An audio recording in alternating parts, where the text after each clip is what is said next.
Good Wednesday morning, everybody. Welcome to another Strat-O-Matic Super Advanced game. I was going to play something from 1987, but then I got the hankering to do 76, so I decided to go with the 1976 instead, and National League, so I can have the pitchers hitting, because I love having the pitchers hitting. I miss that dearly. I've never been a fan of the DH, and don't think I ever will be. So I am finishing up the score sheet for my lineups because this was very impromptu. I wasn't sure what teams I was gonna use or what game I was gonna play, so I decided to go with the opening day, 1976, Houston Astros and the Cincinnati Reds. From Cincinnati, J.R. Richard against Gary Nolan is the pitching matchup.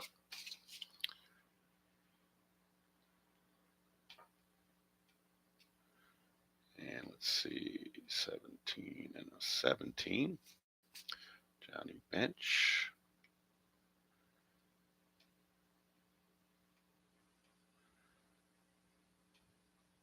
So this is very off the cuff because I was going to go a different route, and I decided to change at the last minute. And so when you do that, just kind of throws a wrinkle into everything. To use a football analogy, call it an audible.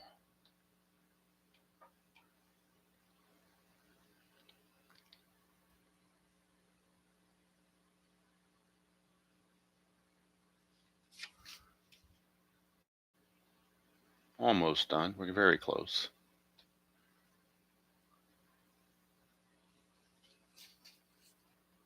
Gary Nolan will be using pitcher hitting card number 1, but J.R. Richard will use pitcher hitting card number 6. Very good hitter for a pitcher was Mr. Richard, apparently.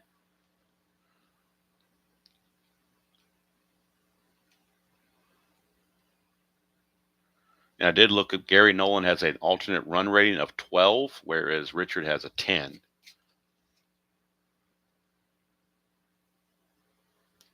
All right.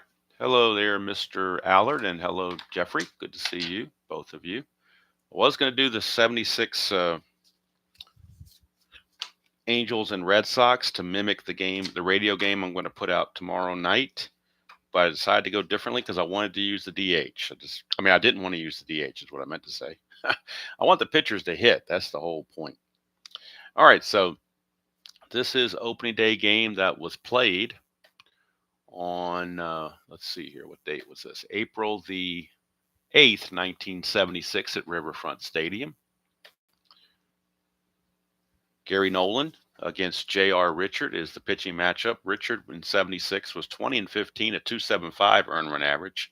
Nolan 15 and 9 and a 3.46 earned run average. And I used the Diamond Mine computer to get the rosters so I know who's in the bench and bullpen for both teams. So I've got those players out. I believe there's one player for Cincinnati that was not carded, or one player from Houston maybe. Actually, Houston, Art Howe was not carded for Houston. And Art Howe, I believe, only had, let's see how many at-bats he had. He had 29 at-bats on the season. So he was not carded. Pretty much everybody else was carded by Strat-O-Matic. So can't complain too much about them in this one, as they did card majority of the players. We are at Riverfront Stadium. Ballpark effects for singles. Lefties are 1 to 13, righties 1 to 7. Home runs 1 to 6 for lefties, 1 to 9 for home runs. Pitcher-catcher interface. Gary Nolan's a +4 hold, but Johnny Bench being the -3 brings it back to a +1. J.R. Richards a +1, and Cliff Johnson a +2 makes it a +3. So looking at the starting lineups, these are the actual starting lineups for opening day. Wilbur Howard's in left, Enos Cabell's at third, Cesar Cedeno in center, Bob Watson at first, Cliff Johnson catching, Greg Gross in right, Larry Milbourne at second, Roger Metzger at short, and Richard the pitcher. For Cincinnati, Rose at third, Griffey in right, Morgan at second, bench catching, Perez at first, Foster in left, Concepcion short, Geronimo center, and Nolan pitching. Well, Geronimo's a 1 -5, E7 in the 76 set. Griffey is a 3 -1, E7 in right field. I don't know if he's rated for any other outfield. I think he's just right field only. Yep, right field only. Same with Geronimo, center field only. So that's what they are rated. And Jeff, you'll appreciate this. I forgot one and very ultimately important piece of equipment that is needed for this stream to get going, and that is coffee. I left it downstairs. So I need to go downstairs before the game starts and get my cup of coffee. So I will go do that before we get this game going.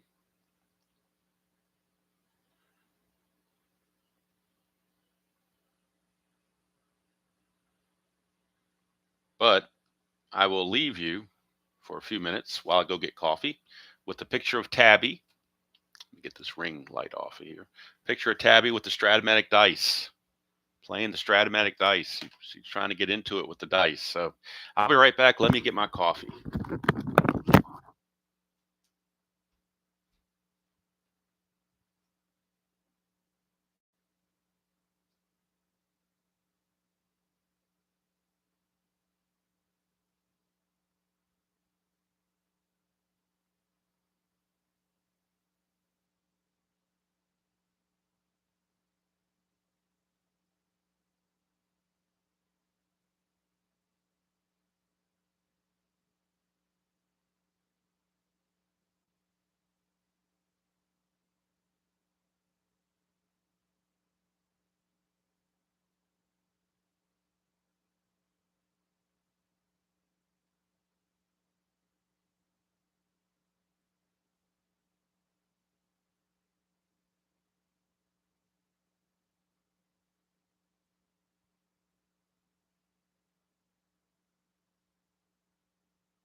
All right, I am back. Hello, DC. Good to see you.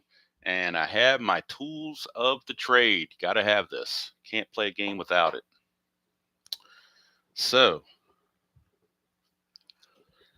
we are ready to get this game rolling, literally and figuratively. Tomorrow night, I'll be going where angels fear to tread. As at 10 o'clock tomorrow night, I will post a recording I did of a radio broadcast that I attempted in the 1976 Angels-Red Sox game from August the 12th. Louis Tion against Nolan Ryan in that matchup, where I portrayed the Boston Red Sox radio announcer broadcasting a late night game back to the East Coast from California. Try to get everybody in the 1976 mood. I insert 1976 radio commercials in between innings to try to give that feel. Don't know how it's going to turn out. It's always weird to go back and listen to myself. It's very strange, actually. So I'm going to put it out there tomorrow, see what happens, see what kind of, if people like it or don't like it, or rather just see this. It's all radio. It's no video. The only thing you're going to see is a very small picture of Anaheim Stadium in the middle of a black screen. So it'll all be audio, and we'll see how it goes. It's pitch by pitch. It's a 2-hour and 20-minute event. So we'll see how it turns out. It's a one-time deal, probably. Just thought I'd try it out and see how, if it does anything or not.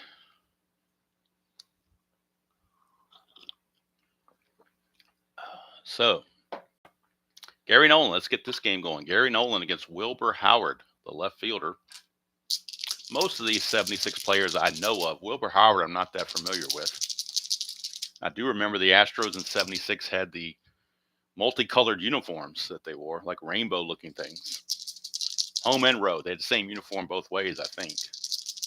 They didn't have any kind of gray outfit. It was just a white with the orange, red, yellow striping, so forth. So we're underway. Gary Nolan, 4-9, switch hitter batting left, and that is a fly ball to left field, which George Foster will put away.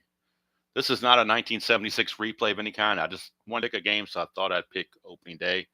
My two projects are the 1987 American League replay as played and the 2024 Demolition League, where I make my own lineups and we have injuries and all sorts of things. All right, here is Enos Cabell, third baseman.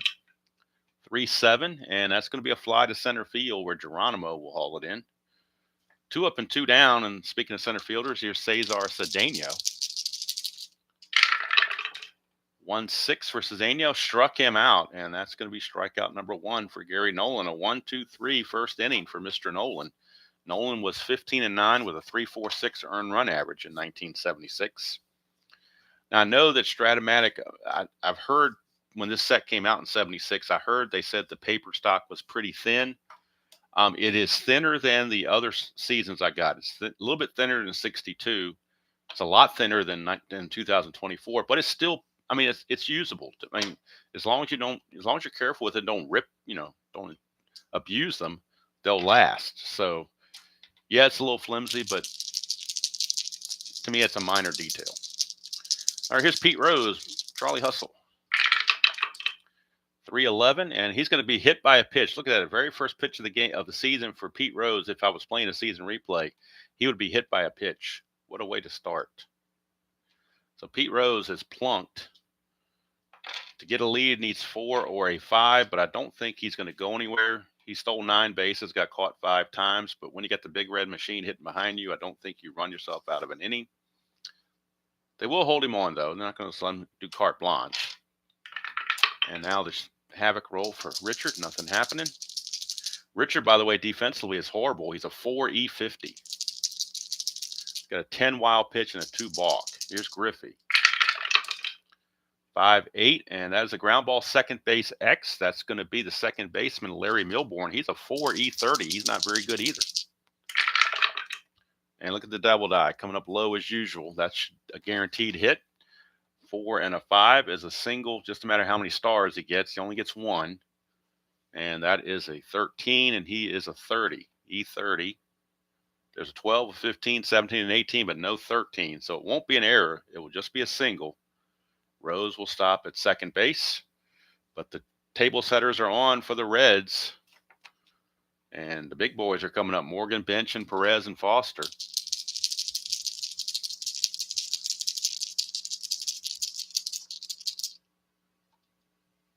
Oh, I didn't know that. That's an interesting story there. 1973.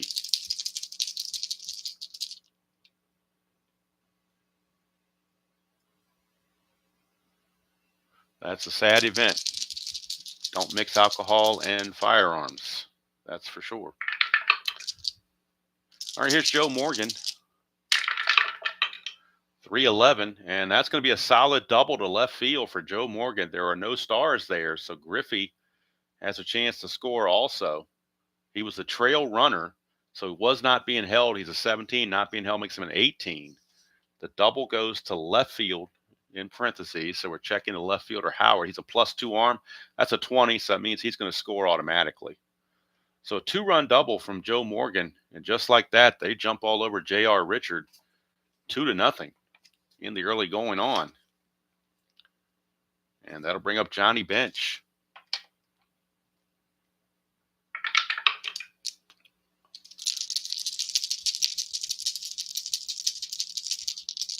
And why am I getting the circles in the sand now? Okay, we don't want that. All right. Don't want to see a cameo or permanent appearance from Glenda Carlisle. We want to keep those circles in the sand away from here. There is Bench, 4-10, and that is a ground ball shortstop X. That's Roger Metzger. Metzger's a 1E12. 1 and a 15. That should freeze Morgan where he is. 1 and a 15 is a G1. Shortstop, that's a 12, and he's an E12. 12 and a 12. There is no 12 there, but on a G1, we look at the chart, G1, runner at second. It says right, which means the ball has to be hit to the right side of the infield for the runner to move up. It was not. It was hit to short, so that's out number 1 with Morgan holding at second base. So 1 away, and that's going to bring up Tony Perez. Richard trying to minimize the damage. Whoop, that got caught up in there. Let's redo this. Let's re-roll that. 111, and that's a ballpark blast for Tony Perez. It is a 1-9, but that's a 16, so it's just a fly to left field. And Richard got away with one there, 2 down.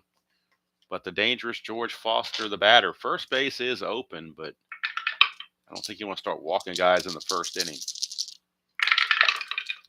1-7, and it's a 1-6 single. That's a 6 right there on the double die. It's a 1 star, so Morgan cannot score even with 2 outs. So runners are at the corners, and now Foster has a chance to get a lead. He is a 7 to obtain that lead. 5, he does not get it. So that's going to send up Dave Concepcion, who I think has as much right to be in the Hall of Fame as Phil Rizzuto and his counterpart over there, Pee Wee Reese.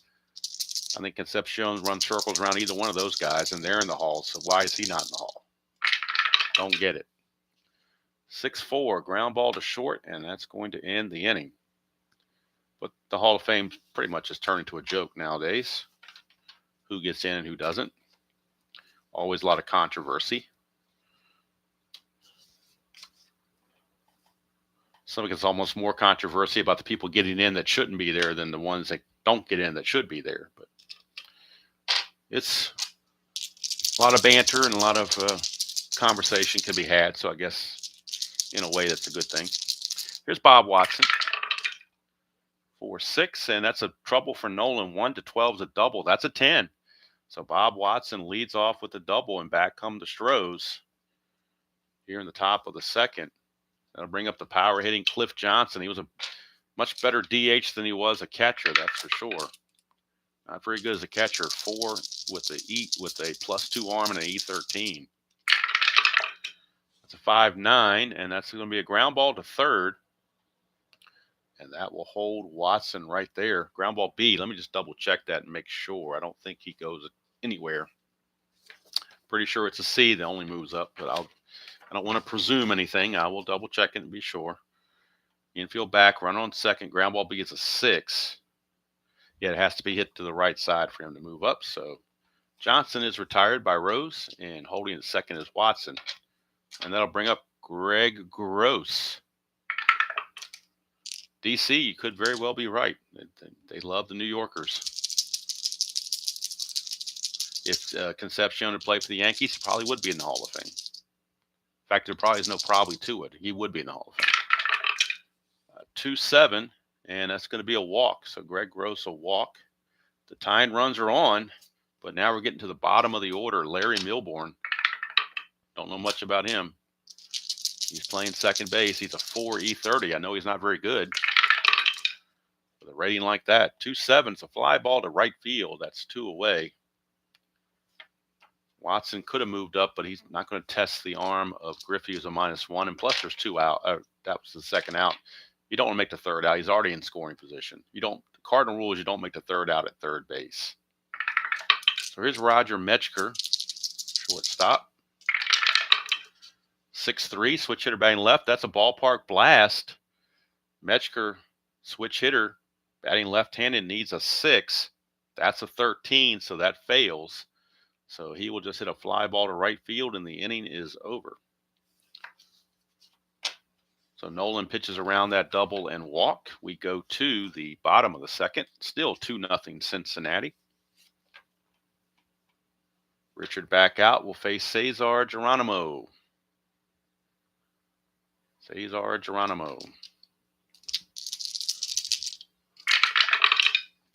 6-8 for Geronimo, and that's going to be a leadoff walk, and that will allow the pitcher to bunt. I get all excited about using the pitcher hitting cards, and now we get a bunt opportunity, so that kind of takes away the pitcher hitting cards, and we go straight to the bunt. But, I mean, you have to bunt. Pitcher's up. Runner on first, nobody out. I mean, if you don't bunt, that's kind of weird. Let's look at Nolan. His bunt rating, he's an A bunter, but, of course, the corners are in, expecting it, making him a B bunter. So he is a B bunter. And first, we'll make sure there's nothing on the Havoc. And there is not. Whoops. Let's see who fields it. 6 is the third baseman. Rose will come in charge and field it. I'm sorry, third baseman Cabell. And he's a B bunter and a 9. That's a good sacrifice. So the sacrifice will go 5-4. As Cabell throws to Milbourne covering first, and Geronimo will go to second base. So Geronimo's in scoring position for Pete Rose. He was hit by a pitch his first time up.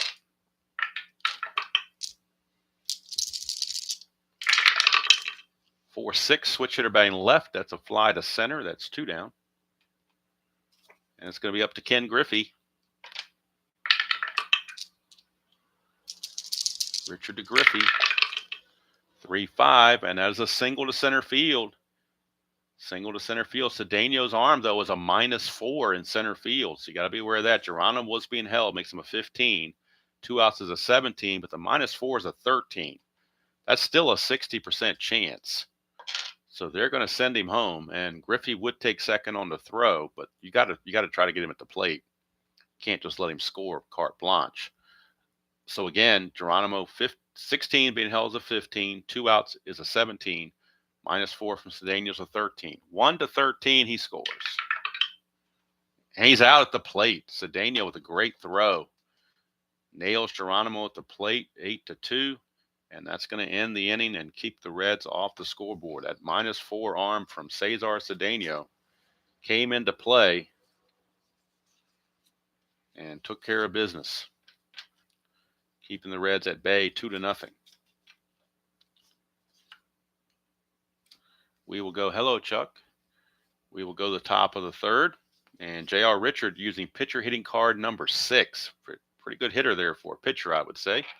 Using pitcher hitting card number 6. Not that it's a great hitting card.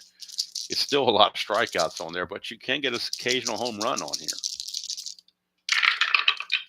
6-8, but we're off the pitcher card, and it's a strikeout. 1 away. There's still something very, I can't even think of the word, nostalgic may be the best word for it, about using these. With modern baseball using the DH now, these are, I guess Strat still sells these, but with the modern seeds, you're never going to use these. So to me, this is still, it brings a little bit of nostalgic back. All right, here's Wilbur Howard. Maybe I'm just too sentimental. 5-9, switch hitter batting left is a strikeout. So back-to-back strikeouts for Nolan. That's his 3rd strikeout of the game. And that'll bring up Enos Cabell, 3rd baseman.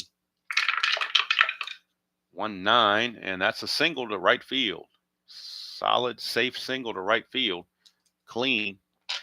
And now Cabell, Astros did steal a lot of bases in 76. He stole 35 bases, caught 8 times. He needs a 4, 5, or 6 to get the lead.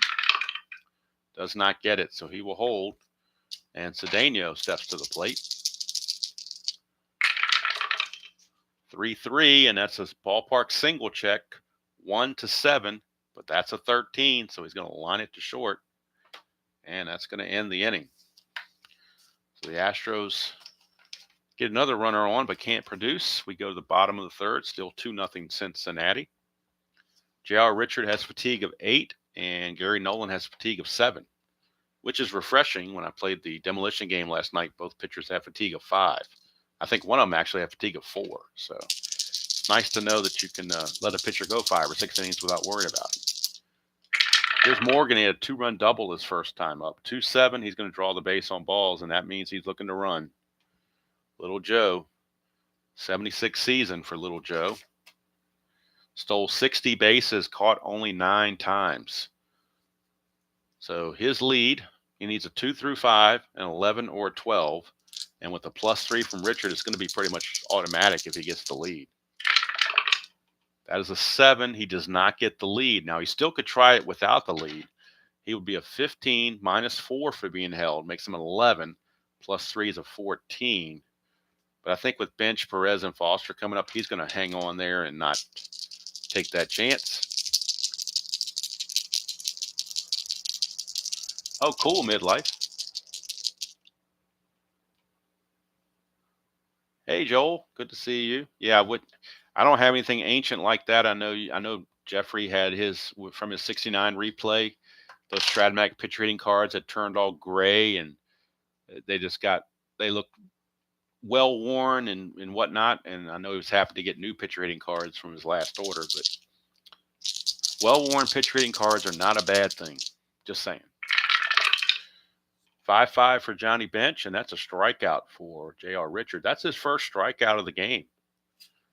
Richard in the 76 season struck out 214 in 291 innings. So that's not quite one per inning, but he still had the fastball there that struck a lot of guys out. So first strikeout for Richard. And here's Tony Perez. 6-4, and that's a ground ball shortstop A. That'll be a 6-4-3 double play, just what Richard needed to get out of the inning. And that will take care of the Reds here in the third. We go to the fourth. Still 2-0 Cincinnati. 2-run double from Joe Morgan has held up to this point. Bob Watson, speaking of doubles, he doubled to lead off his first at bat. Lead off second inning, but was stranded there.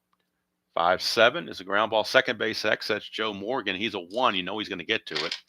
He's an E17, and that is a 13. E17 and a 13 for a second baseman. There's a 6-15, 3 and 18, but no 13. So little Joe, no problems. Takes care of Watson. 1 down. There's Cliff Johnson, 110, and that's a ground ball to short. Concepcion will handle it. 2 down for Greg Gross. 4-4. Ground ball third base X. We're looking at Pete Rose. He's a 3E14. 3 and 11. Should be no problem. 3 and 11 is a G2. At third base, he is an E14, and that is a 10. E14, no 10, so good play for Pete Rose. So 3 ground outs, 1 to each infielder. We'll take care of the Astros here in the top of the fourth. We go to the bottom of the fourth. And due up for the Reds, it'll be Foster, Concepcion, and Geronimo. It's time. Hello, Joel. Good to see you.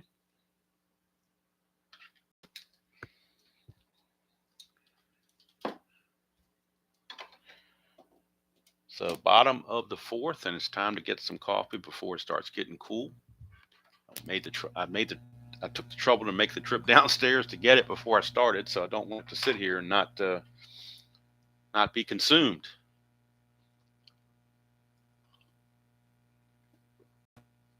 Gotta love my coffee. Morning Strat-O-Matic with coffee can't be beat. All right, here's George Foster. 4-5, and that's a strikeout for Richard, his second. Foster down on strikes, and that'll bring up Mr. Concepcion. 3-4, and that's a ballpark single check, 1-7. That's a 4. Devil Die comes up low again, and Concepcion gets the single. You got that right, Kathy. Too bad these cards are brand new. But my 87 set that I've been playing a lot of in the American League, those cards are starting to get worn. These cards are still sticking together a little bit because they're so new. But once they get worn, once they get broken in a few games, that stickiness is not a problem. All right, Concepcion, see if he can get a jump. Needs a 4 through 6 to obtain a good lead. He's going to try it. 4 through 6, he does not get it, so he will hold. And here's Geronimo. He walked his first time up, got thrown out the plate by Cesar Cedeno to end the second. 4-5 for Richard is a fly ball to left, and that's handled out there by Wilbur Howard. 2 down, and now Gary Nolan will use pitcher hitting card number 1 for his at bat. He sacrificed bunt. He had a sacrifice bunt his first trip, so this will be his first chance to actually swing away using pitcher hitting card number 1. 610 for Richard is a fly ball center field X, so we're not using the pitcher hitting card after all. Center field is Cedeno. He's a 1. You know he's going to get to it. It's just the E9 part that's the problem. So that's a 10. That shouldn't be any issue. Most times 10s are not errors. But we'll verify. E9. Nope, no 10. Good play for Cedeno. And that will end the inning. We played 4 here in Cincinnati, and it's still 2-0 Reds on the Joe Morgan 2-run double in the first. It's held up over time. And now we head to the top of the 5th. Larry Milbourne, second baseman, flew out to right field his first chance. That's a 1-2, and he's going to foul it to first. Perez in foul ground right by the dugout makes the catch, 1 away for Roger Metzger. Metzger also flew out to Griffey in right field his first trip. 5-9, switch hitter batting left is a strikeout for Nolan. That is his 4th strikeout. And now J.R. Richard using pitcher hitting card number 6. Although his first time he found Gary Nolan's card and struck out. See what happens here on his second attempt. 6-10. He found Nolan's card again. 6-10 is a ballpark single check. It's 1-7. That's an 18. So he will fly to center field, and that will end the inning. So Gary Nolan, 5 shutout frames to this point, taking care of the Astros. We go to the bottom of the 5th. It is still 2-0 ball game. Cincinnati and Houston.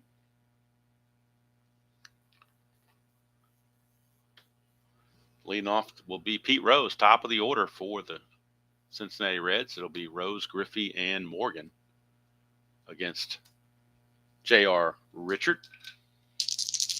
Rose hit by a pitch to start the game and then flew to center. 2-7 for Rose, and that's a solid single to lead off the bottom of the 5th. Pete Rose, he's not much of a threat to steal, so they won't go anywhere. Not with the big boys getting ready to come up. And that'll send up Ken Griffey. Griffey's 2 for 2, couple of singles. 2-9, and that's a strikeout for J.R. Richard, his 3rd. And that'll bring up Morgan, who's doubled and walked so far. Nothing on the Havoc. 1-6, and he's going to walk again. Look at that column 1, loaded with walks in column 1. Loaded with walks. Back in the 1976 season, he walked 114 times, struck out only 41. That's why he was MVP. Or one of the reasons why he was MVP, at least. So that'll bring up Johnny Bench. This game, Real World, was actually won by the Reds 11-5. So we're not really close yet, but it could happen. Astros made 4 errors in that game, Real World. But runners first and second. Looking for that double play if they can get it. 3-3, and they got it. Ground ball shortstop A, right on cue. 3-3 is a ground ball shortstop A. It's going to be another 6-4-3 double play. Just like they did in the 3rd, they do it again in the 5th. And after 5 complete, it's still 2-0 Cincinnati. So Houston hanging tough. Doing the old, I don't know the name of that boy band, but they did some kind of song called Hangin' Tough. I think it's the one that the guy from Blue Bloods was in the band. I don't know the names off the top of my head. Backstreet Boys or something, maybe. It was way before way after my time, so don't know. Wahlberg, that's the guy I'm thinking of. Donnie Wahlberg. All right, and I'm almost embarrassed that I actually know that. All right, so top of the 6th, but my head is full of useless knowledge sometimes. Wilbur Howard, 4-9, switch hitter batting left, and that is a fly to left field where Foster will put it away. 1 away for Enos Cabell. 1-4 for Cabell, and that's a ground ball to first. And Perez will take it to the bag himself. 2 away for Cesar Cedeno. He's also 0 for 2. 3-5, and that's, you're not going to be 0 for 2 any longer. One's a triple, anything else is a single. So a 2-out single for Cesar Cedeno, and he's looking to run. Despite Johnny Bench and his -3 arm, Nolan's a +4. So it's actually going to be a +1. So if he gets the lead, it's almost automatic. 2 through 6 or a 12. Does not get the lead, so he will hold. And here comes Bob Watson, the tie and run, and he does have power. 3-5, and he's going to single with 2 stars, and that will put runners at the corners. So a 2-out rally by the Astros, but they're going to need Big Cliff Johnson to come through if they're going to score. Possibly tie this game. Watson doesn't run too well at first base, though, so it's going to take a long one to score him from first. 5-7, ground ball second base X. That's Morgan. He was not holding Watson on, or not responsible, so he keeps his 1E17, and with the 1, he's going to get to it automatically. We're just looking at the E17, and that is a 14. That could be interesting. E17 and a 14 for a second baseman. I'm sorry, E17 and a 14. E17, there's a 15, but no 14. So good play for Joe Morgan. And it keeps the Astros off the board. Gary Nolan, 6 shutout innings going so far. Pitchers duel, just the way I like them. Can't always get that, but it's nice to get once in a while. Play the modern seasons, you don't get that, but some of these older seasons you can. Here's Perez. He's 0 for 2. It's a 6-11, and that's ground ball to third. Cabell with the play, 1 away for George Foster. 6-7, and that's a base on balls issued by J.R. Richard. That is his 3rd walk. Check that, 4th walk issued by J.R. Richard. Foster, known for his power, but he can run too. He stole 17 bases, only got caught 3 times. So he will try for the lead. Needs a 7 to obtain the lead. Does not get it. So he will hold, and here's Concepcion. 2-8 for Concepcion. Pops him up to short. Metzger is there, 2 away. And it'll be up to Geronimo. Geronimo walked and flew to left. He's 0 for 1.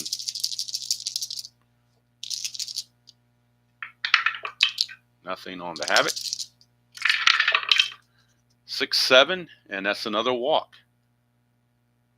5th walk issued by J.R. Richard. He walked 151 in 291 innings, so he did have a little bit of control problems once in a while.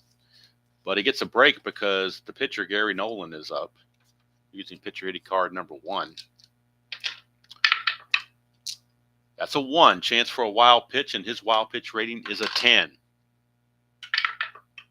It's a 5. He'll uncork the wild pitch, move runners to second and third.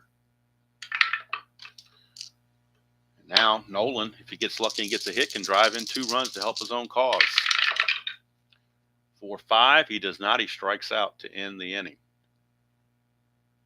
So 4 walks and 5 strikeouts in 6 innings for J.R. Richard.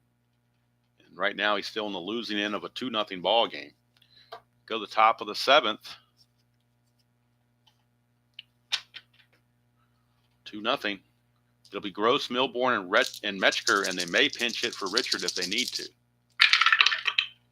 It's a 6-7 for Gross against Nolan, and that's a strikeout. Nolan not tired yet. This is his fatigue inning, but he just started that, so strikeout is good. His 5th of the game, and here's Larry Milbourne. 1-2, and that's a foul out to Perez. He fouled out to Perez last time. Same roll. 1-2. Happened to him twice. He liked it so much he did it again. Here's Roger Metzger. 3-11. That's a foul out to first base as well. Boy, they like hitting it over to Perez. And that's a quick, easy 1-2-3 inning for the Reds. Richard will lead off next inning, so they're probably going to cap him at 7 innings and leave it at that, and then go to the bullpen and pinch hitters and whatnot. Right now, though, we are at the 7th inning stretch, and normally I would eschew the take me out to the ball game, but I need an excuse to go warm my coffee up. And so to have something in the background instead of just a blank score sheet, we'll go ahead and go with the take me out to the ball game.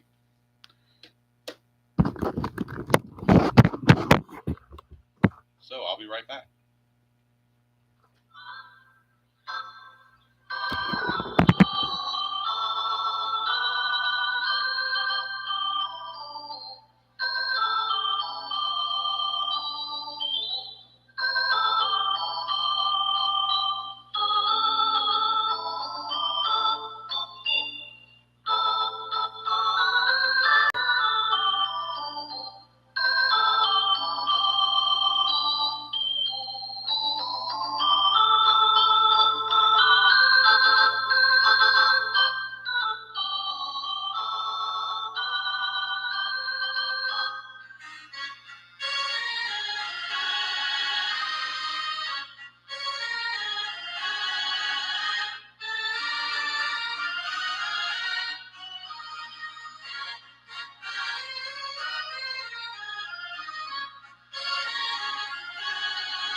All right, coffee refreshed and reheated and zapped and whatever else you want to call it. And it is time for the bottom of the 7th. Mr. Pete Rose will lead things off. Rose hit by a pitch in the first, flew to center in the second, singled in the 5th. 4-3, switch hitter batting left is a fly ball right field X. That is Greg Gross. He's a 2E7. 2 and a 15, he'll get to that. E7 and an 8 shouldn't be a problem, but we'll check it. E7, there is no 8, so good play for Gross. Handles Pete Rose. That'll send up Ken Griffey. 6-8 against the left-hander will be yet another walk off of Richard. That is his 6th base on balls. And you don't want to start walking the fast guys because that can get you into trouble.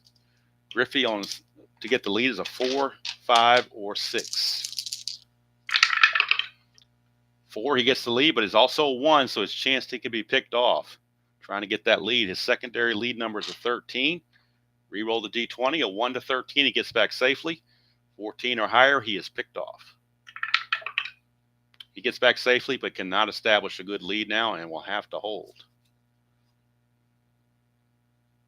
So Richard with a good move keeps him there. And here's Joe Morgan. He's doubled and walked twice. Hey, Brian B., I'm not sure why that is. I don't know. 4-7, Richard against Morgan. The ground ball, second base A. It's the 3rd double play turn by the Astros in this game. 4-6-3 variety, and that's going to end the inning. But the Reds still lead it 2-0 after 7. Joe Morgan's 2-run double in the first has held up and stood the test of time. We head to the 8th. J.R. Richard will be removed for a pinch hitter as he is set to lead off the top of the 8th. And we'll look and see who is available off the bench for the Astros. Let's see who they have off the bench. They got 3 right-handers. They have Leon Roberts. They have Jerry DeVannen and backup catcher Skip Jutz. And they have lefty Ken Boswell and Jose Cruz. So I'm leaning toward Jose Cruz. So we're going to have Jose Cruz lead off for the Astros in a pinch hitting capacity. Jose Cruz will pinch hit here in the 8th.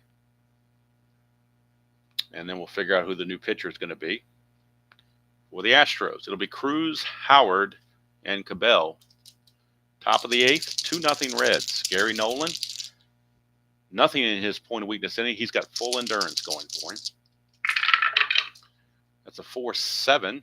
Left-handed, that's a 1 to 5 single. That's a 1. The double die comes up again with a 1. It does it all the time. It's documented, well-documented fact that this is more than 5%. So Jose Cruz, chance to get the lead, a 2 through 6 or a 12. 11, he does not get the lead, so he will hold. And that'll bring up Wilbur Howard. Howard is 0 for 3. It's only a 220 hitter. So I think they're going to use Ken Boswell to pinch hit here. They will use Ken Boswell. Cruz will stay in the game to play left field in the 8th inning. And Boswell will pinch it here, and the new pitcher will go in Howard's spot when the inning's over. So Boswell will pinch hit for Wilbur Howard. Cruz will stay in the game and bat 9th, playing left field. And Wilbur Howard's day is done. So Ken Boswell, in 1976, he was a 262 hitter. Decent average. And we'll see what he can do against Gary Nolan. 3-4 for Boswell. He's going to ground it to second B. It's a fielder's choice. Can't turn the 2. But they do get Cruz off the bases and put Boswell on the bases, which is no threat to run. So he will hold it first for Enos Cabell. Enos Cabell is 1 for 3. 6-6 on Nolan, and that's a double to center field, straight out double to center field to Geronimo, but a -5 arm on Geronimo, so you know he's not going to run on him. So Boswell runs at a 11, not being held as a 12, but that would be a 1 to 7 with the -5, so they will hold him smartly at third base. So runners are at second and third. Maybe Nolan could use some relief. We shall see. He's all of a sudden get hit. Let's look at the Reds bullpen, who they have available. They have right-hander Santo Alcala. They have right-hander Pat Darcy, right-hander Pedro Borbon, right-hander Jack Billingham. He is a starter, but he starts the season in relief. And the closer, Raleigh Eastwick. So we're in the 8th inning. So Raleigh Eastwick is loosening in the bullpen. Of course, 1976, a 2-inning save is nothing. Yeah, I don't know what the reason was on that, Brian. Bill Verdon decided not to for whatever reason. Maybe he was injured, or maybe he was not feeling well or something. I'm not sure. Second and third, infield is back. They lead by 2, so they want to prevent the 2 runs from scoring. They want to be able to knock down anything close. So Cabell with the double, and now that brings up Cesar Cedeno. Dangerous hitter. Nolan, this is probably his last batter. If he doesn't get Cedeno, he's definitely out. Definitely going to be out of the game if he doesn't get Cedeno. So 5-5. Ground ball shortstop X, that is Concepcion. He's a 1E30. See what happens with that. 1 and a 4. So 1 and a 4. 1 and a 4 is going to be a G2. So that means the run's going to probably score. That's a 14, and he is an E30. There is no 14. So a G2, let's look at that chart. G2, infield back, second and third says runner advances. So both runners advance in this case, or is it just the lead runner? It makes more sense just to have lead runner. Runner advance. Where is that on here? Somewhere. There we go. Batter is out. All runners advance 1 base. Okay. So scoring is Boswell to cut the lead to 2-1. Cabell will actually take third base now. And the out goes 6-3 for out number 2. And now you got Bob Watson, runner at third. And the Reds are going to, Captain Hook is going to make a call to the bullpen. Sparky Anderson, known as Captain Hook. And he will bring out Raleigh Eastwick. Eastwick, 11-5, 2.09, and 26 saves. I probably went with Nolan longer than Sparky would have in real world, knowing him. So Eastwick Going to come in and try to get Bob Watson and get rid and quell this rally. Gary Nolan's going to go 7 2/3.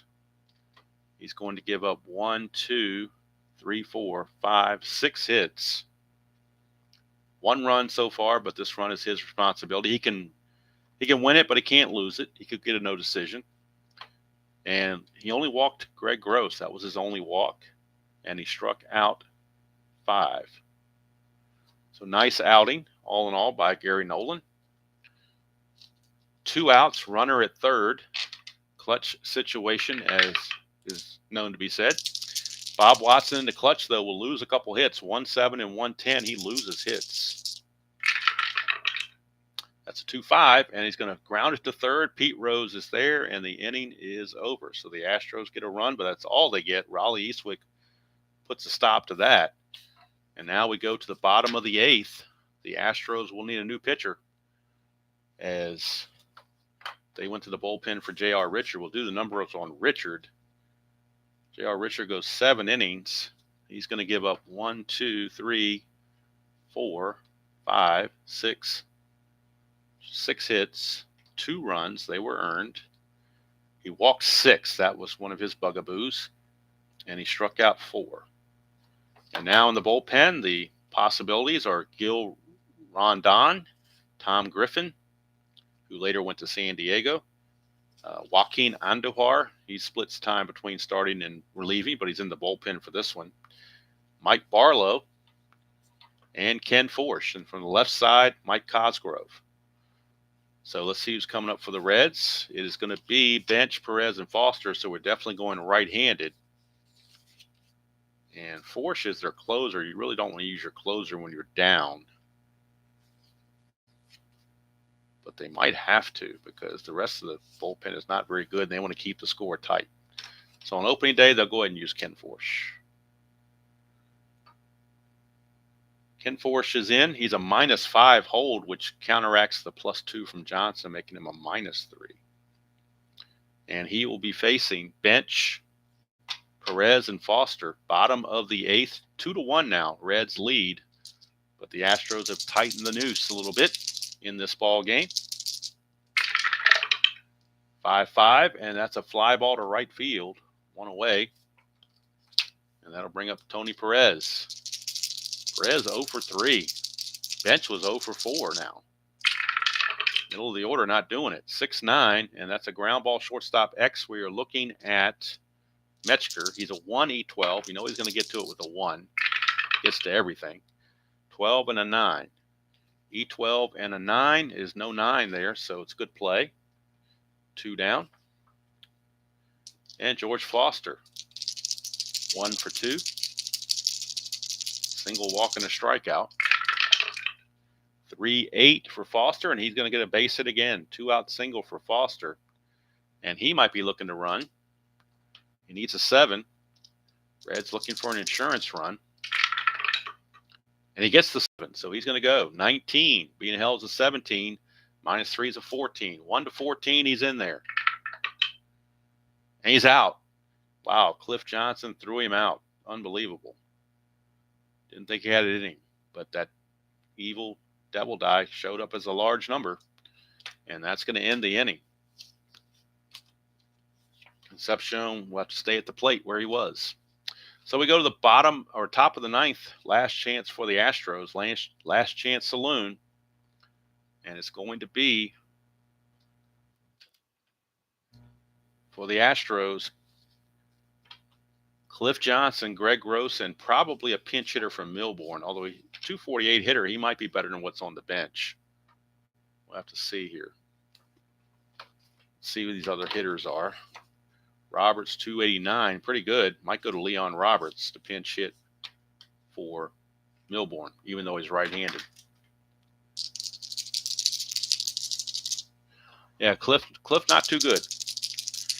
That's why he DH'd most of the time later in his career. All right, here's the Eastwick 2-1 ball game, top of the 9th. Eastwick to Johnson, 2-9, and that's a home run chance, 1-6, and the devil die is a 6. Look at that, Cliff. Look at it again. Cliff Johnson on a 2-9. His home run is 1-6. In fact, I'll get it closer so you can see it. His home run is 1-6, and the double die is a 6. Cliff Johnson had just tied this ball game off of Raleigh Eastwick. Home run, Cliff Johnson. We are tied at 2. Raleigh Eastwick blows the save. Gary Nolan's will not get the win, and J.R. Richard has been taken off the hook for the loss. And the Riverfront crowd is not too happy about it. They're kind of stunned. Sparky doesn't know what to say. It's Greg Gross, 2-4. Ground ball back to Eastwick, 1 away, but Eastwick's got to settle down and take care of business. And now with the score tied, I think they're going to leave Milbourne in there to hit. 5-7, switch hitter batting left, and that's a good thing. 1-7 is a double, 10 is a single, so it's a single for Larry Milbourne. 1 out single. He can get a lead, and Eastwick's a -2 hole, so that makes it a -5. It'd be a 1-12 if he got the lead, so they're still going to try it. Needs a 4 or a 5. Doesn't get it. So he will hold, and that brings up Metzger, and we'll get a pinch hitter for Forsch coming up. It'll be Leon Roberts, assuming there's no double play. 1-5, and that's a strikeout of Metzger for 2 outs. But now Leon Roberts will be coming in for the Astros to pinch hit for Forsch. Forsch goes 1 inning, gives up a hit, nothing else. So pinch hitting time, and it is Leon Roberts. He was a .289 hitter in the 76 season with 7 home runs, even though he's right-handed. Of course, they've used their lefties, so they have nobody but right-handers to use anyway. So they have no choice but use a right-hander. So Eastwick to Robert. Yeah, Brian, I don't know if you – I know you were taking care of your mom and you didn't have internet access, but hopefully you got the chance to go back and watch the Sparky Bowl. In fact, I'm going to move these cards over because it's starting to run off the edge of the page here. I hope you got a chance to watch the Sparky Bowl. All right, so due up is Roberts, the pinch hitter. 1-5, and he's going to strike out to end the inning. So Eastwick, inning and a third, but he blows the save, gives up 2 hits and a run. That big home run to Cliff Johnson does strike out 2, but he couldn't get it done. And now the Astros will go to oh, you know what? I just messed up. My bad. That was not the pitcher hitting. Redo. I just caught this. I told you I'm not used to playing with pitchers hitting. I did a double switch. Cruz was actually the 9th place hitter. So Roberts is going to go back to the bench. So that didn't happen. Roberts never pinch hit here. Apologize for that. I just noticed that. Just noticed it. But I brought in Cruz on the double switch. When Cruz pinched it here, I left him in the game to bat 9th. So it actually is Jose Cruz's turn. So he can't close the book yet on Eastwick. He's still got a chance to give up something. So we will redo the roll because I don't remember what the roll was. Or was it 1-7?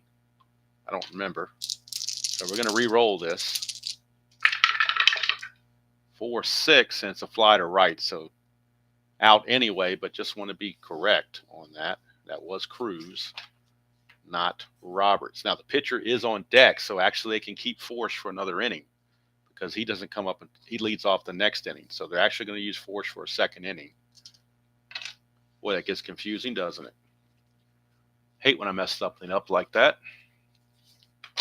Just glad I caught it.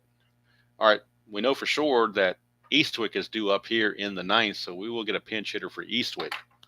And looking at the Reds' 76 pinch hitters, the lefties on the bench, there is Dan Dreesen. He's the best they have left-handed, or they have Mike Lum, actually, but he's not as good. The right-handers, they have Armbrister, Bailey, Flynn, Plummer, and Youngblood, but all the right-handers are better than left-handers. But I think Sparky, not knowing that, is we're not going to play the system here. So they're going to use Dan Dreesen as a pinch hitter. So it's going to be Concepcion, Geronimo, and Dreesen due up for the Reds. So it will be Dreesen. Apologize for the snafu. But first, it'll be Concepcion and Geronimo. If they end the game with a home run or something, Dreesen won't even come up. But at least wanted to get it on record that, yes, Brian B., you are correct. That cookie cut, although the inside pitch advance is supposed to no longer be cookie cutter, but it looks like you need a degree from Harvard to play the thing. So when I play a game, I like a little strategy, but I don't want to feel like I'm in physics class or something. I want to have a good time, not wreck my brain. All right, so here is Concepcion to lead it off against Forsch. 410. Ballpark single, which is a 1-7, and the Devil Die once again strikes again. Base hit Concepcion. He'll be looking to get a lead.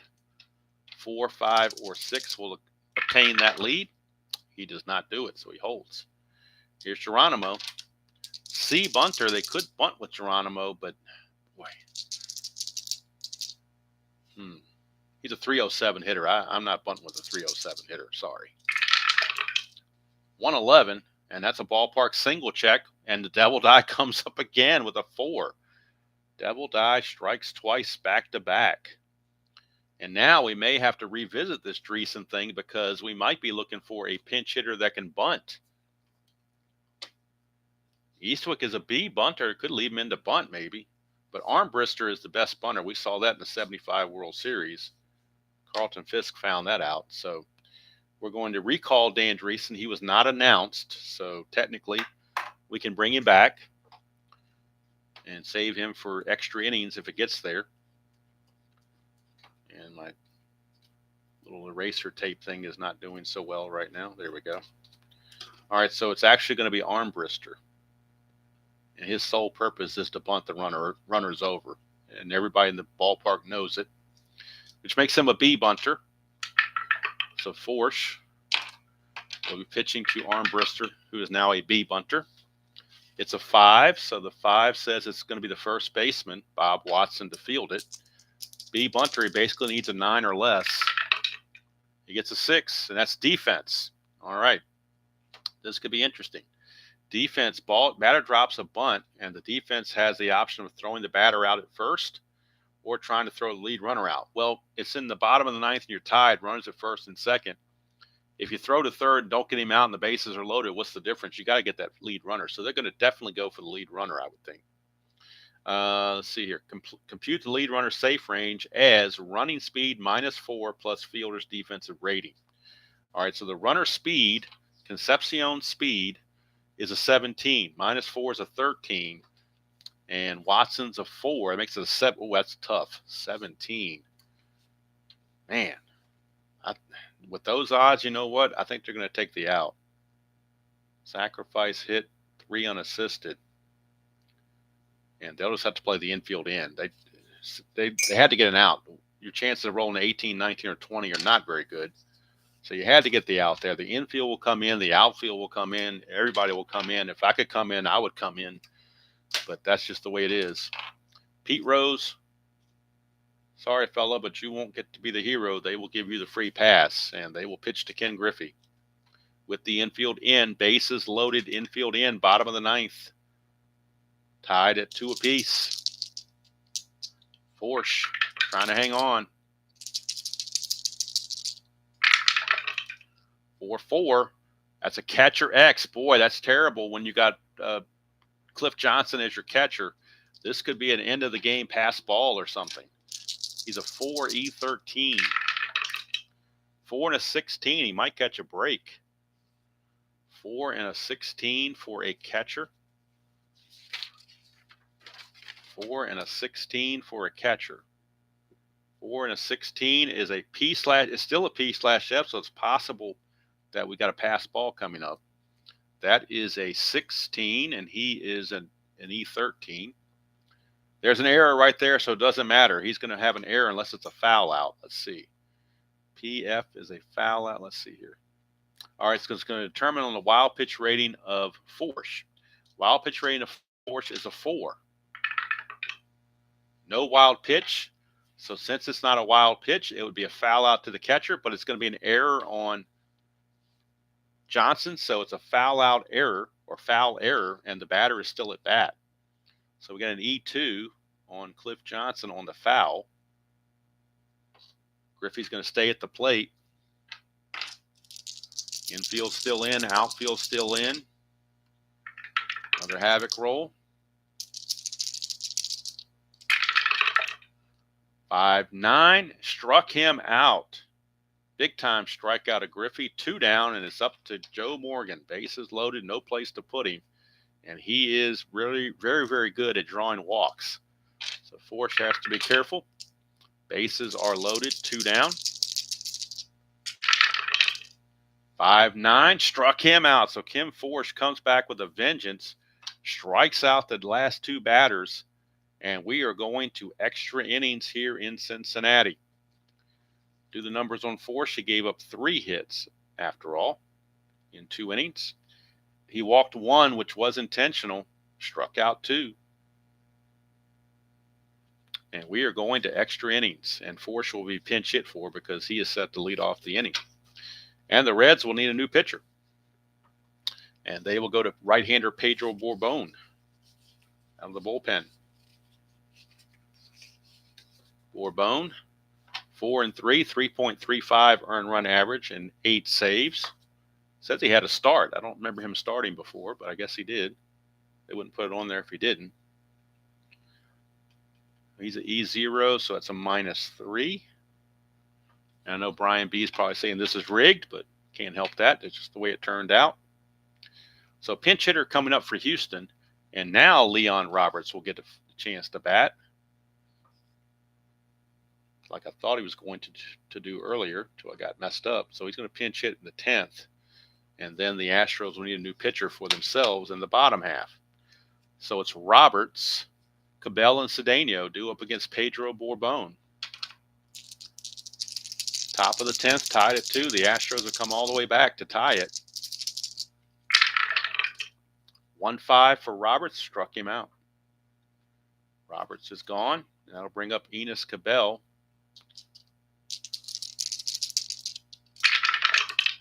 That's a 1-7, and that's a solid single to center field. He'll be looking to get a lead. 4, 5, or 6 will obtain that lead. Nope, can't get it, so he'll hold. And here's Cedeno. Yeah, probably right, Brian. Probably was the second game of a doubleheader or something like that. 1-9 for Cedeno. Ground ball shortstop A, and the Reds will turn the tide on the Astros and turn a double play of their own to end the inning. And now we go to the bottom of the 10th. Chance for the Reds to walk it off. They had a golden opportunity last inning and blew it. But now you've got Bench, Perez, and Foster. And the Astros will have to go to their bullpen. They used the best they had in Ken Force. Now they got to go to second best if they can find him. Probably looking at Joaquin Andujar. That's what I'm thinking. Yep, they're going to go to Joaquin Andujar. He started 25 games, but he did do some relief work as well. So Andujar will be your pitcher for the Astros. And he is a +2 hole, which makes him a +5 when you throw it, or +4 rather, when you throw it with Cliff Johnson. So the Reds could do some running. Joaquin Andujar facing Johnny Bench, bottom of the 10th. Tied at 2, 1-7, and that's a leadoff walk. Whoops, up here. Leadoff walks will definitely come back to bite you. Now, Johnny Bench could even get a lead. He's got a 6, and he got a 19 if he gets the lead.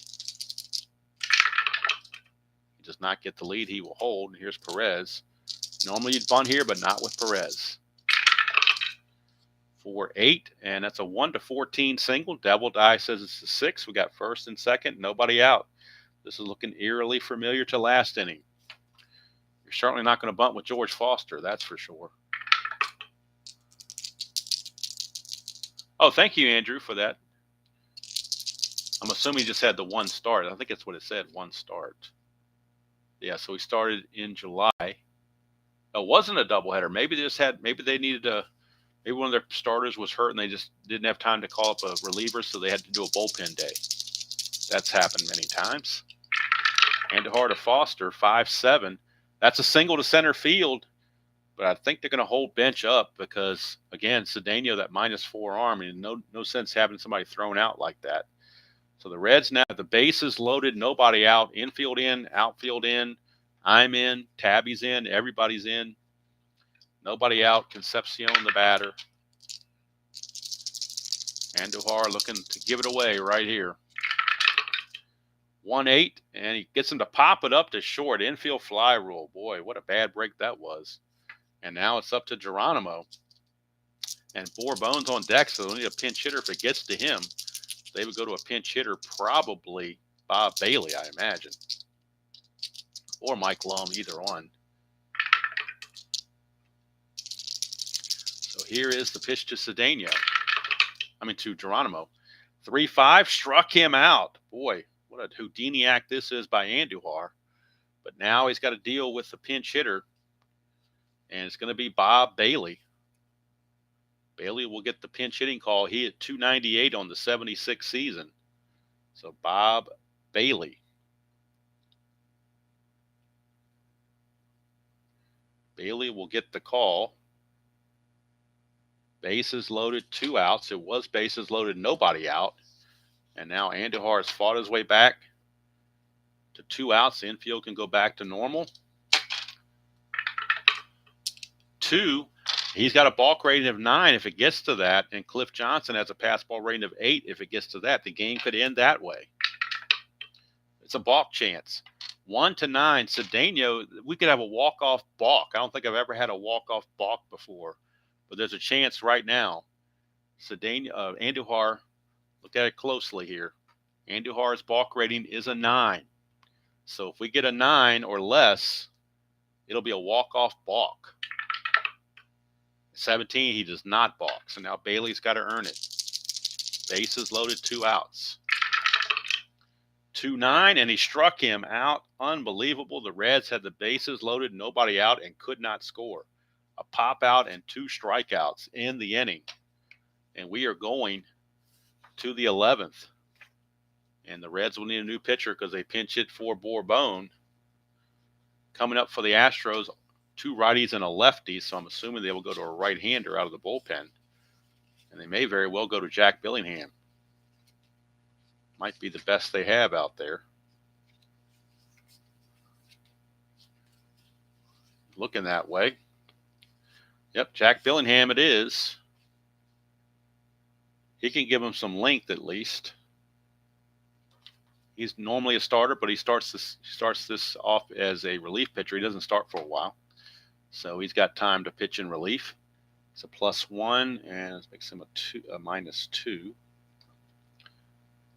So wild doings here in Cincinnati. And it'll be Bob, Watson, Johnson, and Gross. Watson, Johnson, and Gross. Sound like a bad law firm. They'll be in there to face Jack Billingham. Start the top of the 11th. 2-3 for Watson. He's going to ground it right back to the pitcher. 1-3 put out. Billingham makes the play, and here's Cliff Johnson. 2-9, and look at this, a 1-6 home run. He almost did it again. Hit a home run in the 9th to send us to extra innings. It's got the same roll, but the D20 now is a 10. So he will settle with a double for Cliff Johnson. And they will pinch run for Cliff Johnson. They need a faster runner. So they will pinch run for Johnson. Let's see who's left on the bench. They got Skip Jutes to back up catcher. He would come in to catch. And they've got Jerry DeVannen to pinch run. Doesn't run very well. He's a 12. So do they even bother with? They might say they're going to save Vanderbilt. They're not going to pinch run. They're going to leave Johnson in there. We're going to take that back. They're going to leave Johnson in there. They're going to save their bench players in case they need pinch hitters.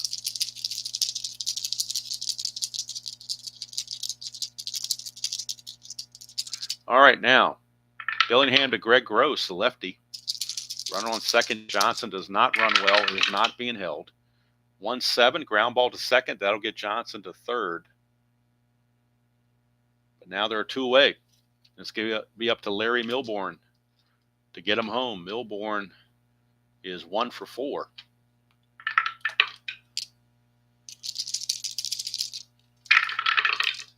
(5-9), switch hitter batting left. And look at this, a 1-3 is a home run, but that's an 18. He'll fly to right and end the inning. But he had weak power. It wouldn't have been a home run. It would have been a single 2 stars, and they still would have scored the run. But as it was, Devil Die this time came up with a high number, and that's the way it is. So we go to the bottom of the 11th. Andujar back out for his second inning of work. We closed the book on Bourbon. I forgot to wrap him up. 10th inning, he only went 1 inning, did Bourbon. Gave up a hit, nothing else with a strikeout. Didn't clean him up like I should have. All right, so Andujar will be facing the top of the order. Rose, Griffey, and Morgan. Astros only have 1 lefty reliever, and he's not very good. Mike Cosgrove, so they're going to stick with Andujar.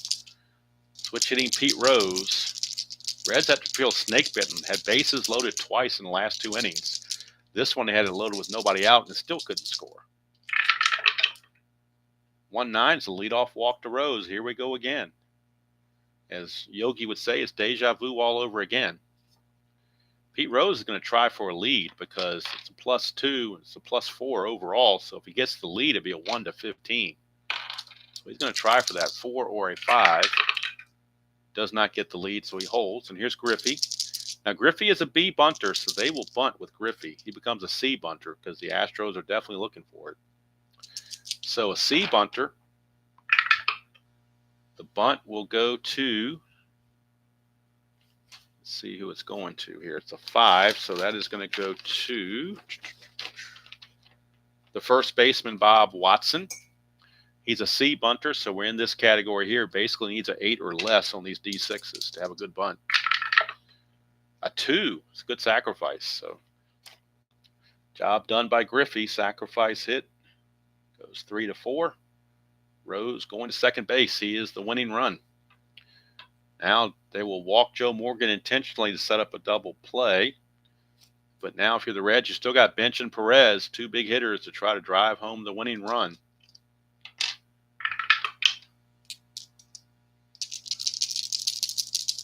Hello, T-Break Cricket League.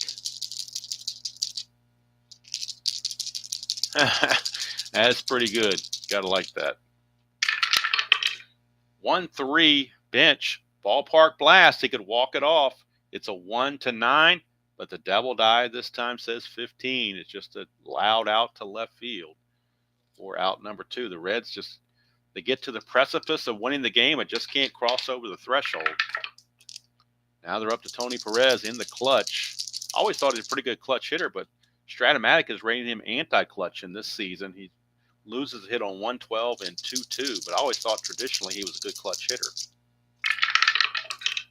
6-6, Andujar will walk him, and that will load the bases. And that will take it to George Foster, Australian for beer, or for home run, rather. Going off that commercial about being Australian for beer. So the bases are loaded, 2 outs. Foster, the batter, in the clutch for Foster. He loses the hit on 3-5 and 3-8. Foster trying to walk it off. 5-9, ground ball shortstop X. That's Metzger. He's a 1-E12. A 1 means he's going to get to it. They're just worried about the E12. And on a shortstop, E12, the error chances are only 3, 15, and 18. And does not make the error, he will make the play. It doesn't matter what base he goes to because it's the 3rd out. And that's going to do it for the Reds. They leave them loaded again. With left on bases for the Reds, just killing them. So we go to the 12th. Score sheet only goes 12 innings, so hopefully it doesn't go any further than this. It does. I'll have to score it on a piece of paper sideways or something. We're going to have Metzger, Cruz, and then the pinch hitter for Andujar. Andujar will bat third this inning. So Roger Metzger will lead off the top of the 12th against Jack Billingham. 1-8, and that's a ground ball to first. Perez will take it to the bag himself. 1 down for Jose Cruz. 0 for 1 since coming into the game. 4-7, and he's going to get a base hit. So Jose Cruz, a single. And now he's looking to run. Try to get in scoring position. Needs a 2 through 6 or a 12. He gets the 2 through 6, so he will go. 17 being held to 15, minus 2 to 13. 1 to 13, still a 65% chance. You got to go for it. 1 to 13. And that's a leaner. It's between a 5 and a 15, but it's really over to the 5. So that will be a stolen base. It was kind of halfway in between, but the 5 ruled the day on that one.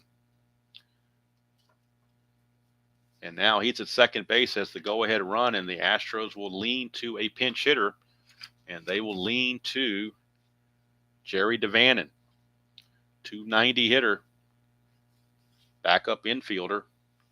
So Jerry DeVannen, something or other, will pinch hit against Jack Billingham.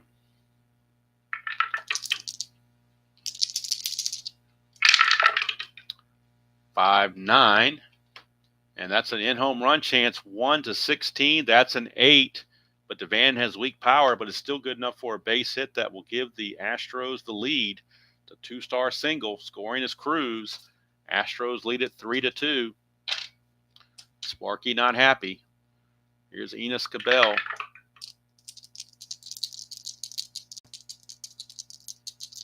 Roger, I'll have to look at that and possibly see. I didn't think about that before, but you are correct. All right, here's Enos Cabell.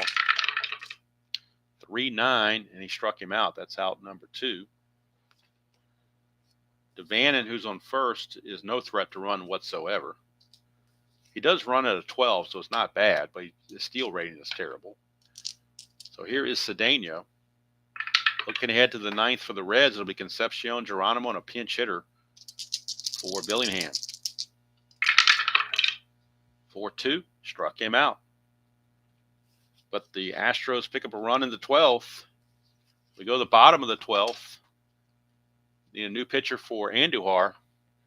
So the Astros going into their bullpen of guys that aren't that great. So the Reds certainly have a chance to do something. Like I said, it's Concepcion Geronimo, Nolan. So you got righty, left, and then who knows. So you could go either direction, I assume. You got 3 righties and a lefty. I don't think anybody in their bullpen had a save in the season. None of them did.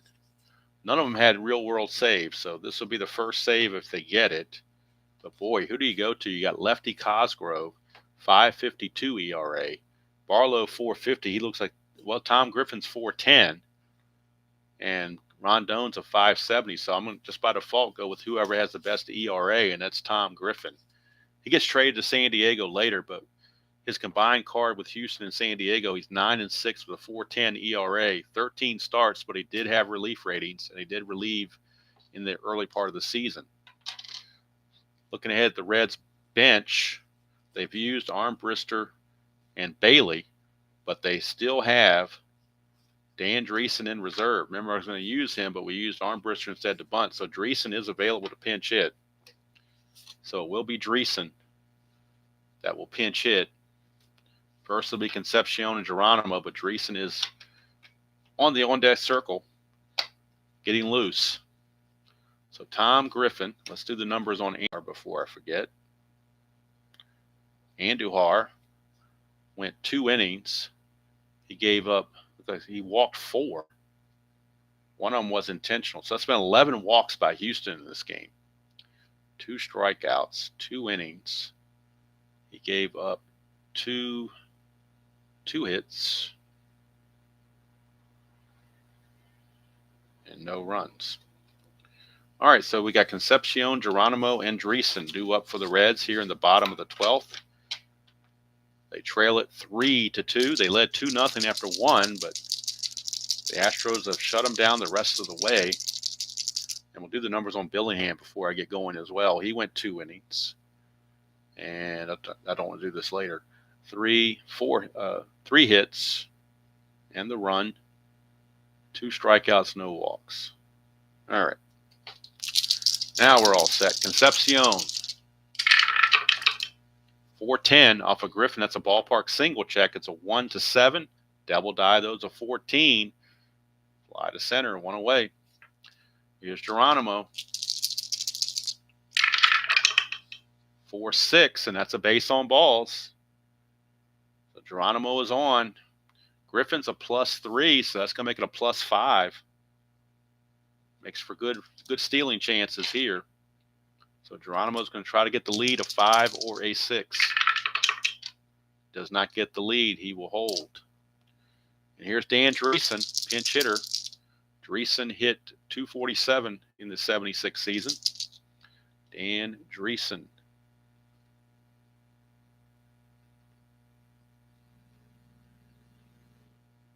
Pinch hitting in the 12th.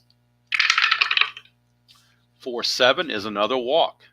Back-to-back walks. There's a theme here. That is now a total of 13 walks issued by Astro pitching. You just shouldn't win a game when you issue 13 walks, but what are you going to do?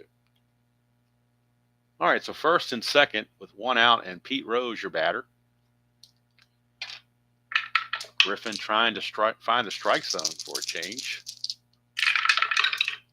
2-7, and that's a single, 2 stars. There's a Omega here, but there's only 1 out, not 2 outs, so it is not a clutch situation. But Pete Rose just singles and ties the ball game. Scoring is Geronimo, and going to third is Dreesen with the winning run. So all of a sudden, Reds have another chance to walk it off. Rose at first base, not going to be held. His run doesn't mean anything. Griffey the batter. Infield is in. Outfield is in. Everybody's in. I'm in. Tabby's in. Griffin to Griffey, 5-10. That's a catcher X. Boy, they got another chance now for Johnson to let this one get away.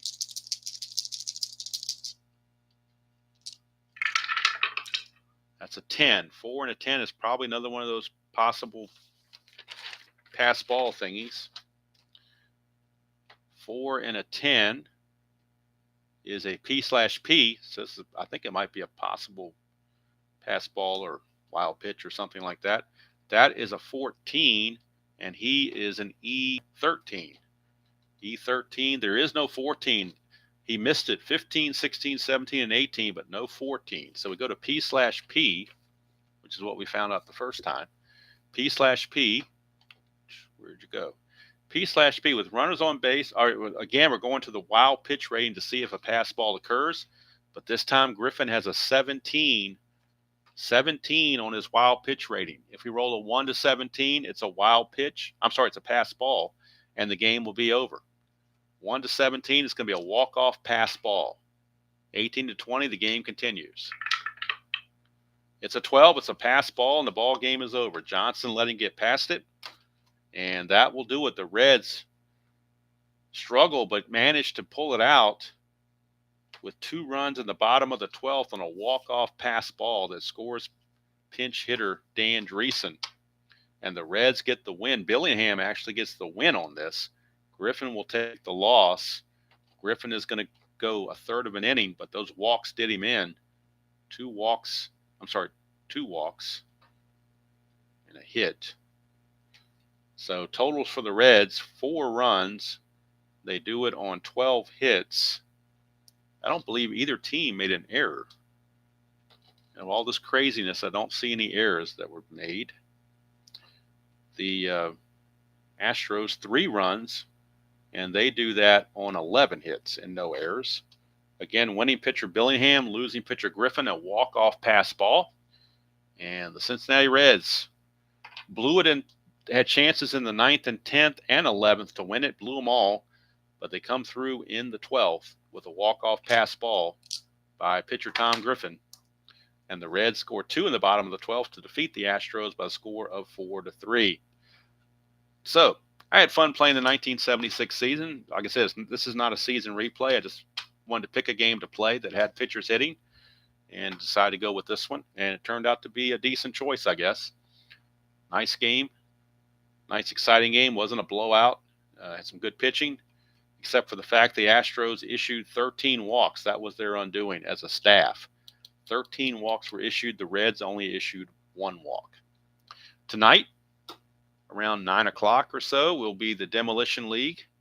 The next game in the Demolition League, it'll be the Los Angeles Dodgers and the Miami Marlins from Marlins Park in Florida. Marlins are 0-3 on the first cycle, trying to get their first win. The Dodgers are 2-1. Ryan Weathers will be on the mound, a left-hander for Miami, and a guy from the Dodgers that I've never heard of before, and I don't even recall his name off the top of my head. Thought I wrote it down somewhere, but don't know if I have it handy. Probably don't. Stone. Some guy named Stone I've never heard of. He's starting for the Dodgers. That'll be tonight. Tomorrow night at 10 o'clock will be my endeavor into a strictly radio broadcast. 1976, Red Sox against the Angels. Pitch by pitch, play by play. I'm playing the game. I was playing the game itself on the computer program Diamond Mine Baseball, but it's a radio broadcast from the perspective of the Boston Red Sox radio network. And the feeling is trying to conjure up the feeling of listening to the radio as a kid on the East Coast for a late night West Coast game in 1976. There will be 1976 advertisements throughout the game to kind of try to give you that feel of the fact that you're in 1976. We'll see how it goes. I recorded it yesterday. It took almost the whole day to upload. Finally uploaded this morning. And it's about almost a 2 hour and 20 minute escapade for those that wish to partake. And it's just a one-time thing. I'm going to try it, see how it goes. If it bombs, then we'll not do it anymore. And if people like it, maybe I'll revisit it at some point. But just something different. I'd like to do things that are different. Yeah, 76 Reds are one of the better known, or arguably in the top 5 all-time greatest teams ever, along with the 27 Yankees, the 61 Yankees, maybe the 98 Yankees, maybe some other ones. I don't know, but they were considered a little bit better than the 75 Reds. Of course, they lost my Sparky Bowl against the 84 Tigers, but that doesn't mean anything. That was on Inside Pitch, not on Strat-O-Matic, so I almost don't count that. I could replay them actually. Now that I've got the 76 Reds, I could replay them on Strat-O-Matic, but it'd have to be advanced rules only because the 84 set I have is the original 84 set, the blue and white ones, and they are not carded for extra bases. I'm sorry, for super advanced, I should say. Yes, Ken Griffey is a -5 arm with a 1 rating, so he's got that would be like an Inside Pitch, him being a 5 and a -2 arm, which he is definitely not given. I think he's given a 2 and a 0 arm in Inside Pitch. So I don't know. Maybe Inside Pitch Advanced, maybe they get their ratings better. I don't know. I'm not messing with Inside Pitch Advanced for a long, long time. I want to see it come out, released, established, and I want to see people play with it for a long time before I even think about investing in that. I will stick with my original Inside Pitch. If I feel like playing an Inside Pitch game, I'll just pull it out and play the original, which is good enough for me. So tonight is the Demolition League, Miami Marlins and the Los Angeles Dodgers. Tomorrow night at 10 o'clock. Like I said, I'm purposely doing it late. The game was played August 12th, 1976 on a Thursday night. So I'm doing everything from a Thursday night perspective, which is why I didn't post it tonight. I'm doing it tomorrow night. but I wanted to record it early just in case there were technical problems. So it'll be tomorrow night at 10 o'clock. And of course, if you don't want to stay up till late, you can always catch it, after the fact. It was pre-recorded, obviously, because there's no way I could have done this live. I need to be able to concentrate on what I was doing and not worry about what's in the chat and whatever. So Griffey against lefties, he faced him 27 times, but they say he hit him pretty well because look at all those singles in column 3. I don't know what his average was against lefties off the top of my head, but it apparently hit him pretty well. If they're getting him that many singles, you would think. Yeah, Brian, I'm with you. I'll leave that to RJL and whoever else wants to play it, Craig Scarborough, whoever. I'll stick with my original inside pitch. I'm happy with that, despite the cookie cutter cards. That's the only, that's the biggest thing that annoys me. That and the players not carded on both teams. If they fix those two things, I'd probably play that game much more often than I do. But they went off into a tangent and did whatever. It's their game. They can do what they want to do with it, but just isn't my cup of tea, as they say. So thank you all for spending part of your Wednesday morning with me. I'm not sure what I'm going to do tomorrow morning. I may do something tomorrow morning. I haven't decided. I'll probably will play a 1987 game tomorrow morning, get back to that replay. I meant to do that today, but it's got the hankering to play a game where the pitchers hit. So that's why I pulled this one out. But hopefully the schedule will be tomorrow morning. Tonight in the Demolition League, tomorrow morning, 1987, Yankees at Seattle. That'll be a May 16th game, the first game of the May, or it might even be a May 17th. I think it's May 17th. May 17th game, Joe Niekro against, I believe, Mike Moore. That'll be tomorrow morning, probably around 9 o'clock, or whenever. If Jeff Guterman's doing a stream, I'll wait till he finishes. If not, I'll probably do it around 9 o'clock. And then tomorrow night at 10 o'clock will be the radio broadcast, 76, with Tiant against Nolan Ryan. And after that, I'm not sure. So we'll have to play it by ear. But that's what I've tentatively got scheduled for the next, 24 to 38, 6 hours from now. So let's go do it from here. Thank you all for watching along and keeping me company while I play this game. It ended up being a very exciting game, 12 innings. And Houston came back to tie it. Cliff Johnson was the cause, home run in the top of the 9th off of Eastwick, who blew the save and caused us to go 3 extra innings. But the Reds finally prevailed 4-3.